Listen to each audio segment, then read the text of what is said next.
Hello guys and welcome back to our channel Live Buzz.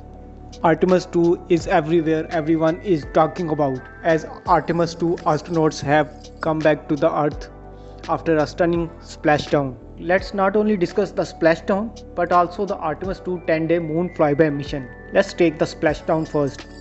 Artemis 2 crew makes a splashdown after a 10-day moon flyby mission aboard the Orion capsule, the first humans to do so in over 5 decades.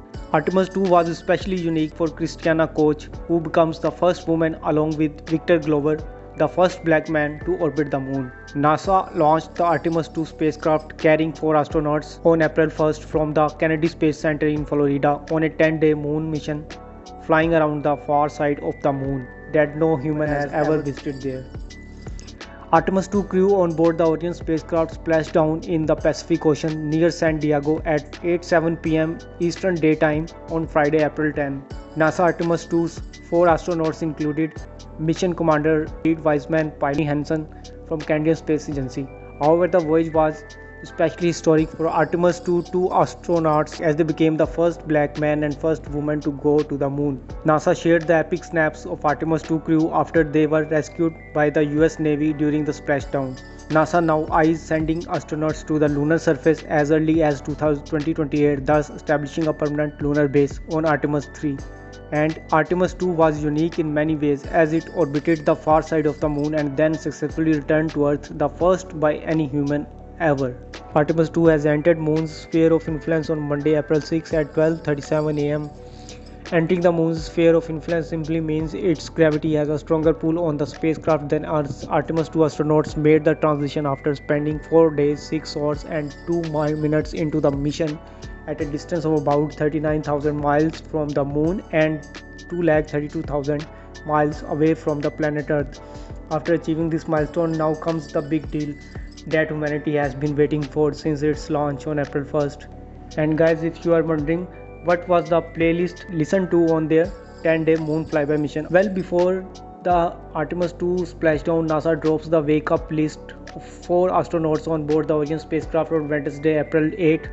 NASA in a social media post on its X handle released astronauts' much anticipated Spotify playlist that sends netizens into a frenzy. NASA captioned the post, "You asked for it, here it is," while revealing the list via Spotify. Each track was selected by the Moon crew, continuing a tradition that started more than 50 years ago.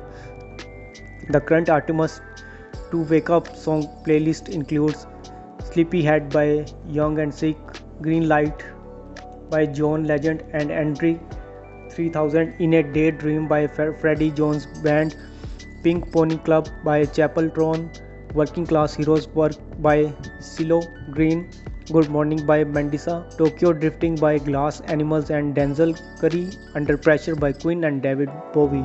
The Artemis 2 10-day moon flyby mission has concluded on April 10 with a splashdown in the California coast near San Diego. Artemis 2 carrying 4 astronauts on board the Orion capsule with Mission Commander Reed Wiseman and Victor Glover. NASA's moon flyby mission was launched on April 1st.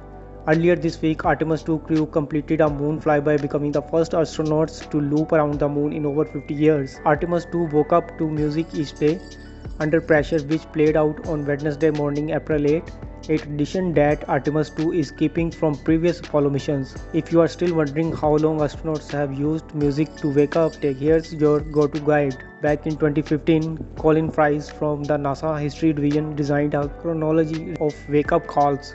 Fries pointed out a letter written by Lynn W. Hanger to a lawmaker, Illinois Representative Robert H. Michael, in 1990. Hanger noted that the use of music to awaken astronauts on space missions dates back at least to the Apollo program. So, do you have any guess which will be the last song of Artemis 2 Wake Up Call? NASA has not yet hinted at, but in the past, multiple crews woke up on their final morning in space to Dean Martin's buzzing song Going Back to Houston. Artemis 2 astronauts saw for the first time in history a side of the moon scene that had never been seen before with naked eyes by any human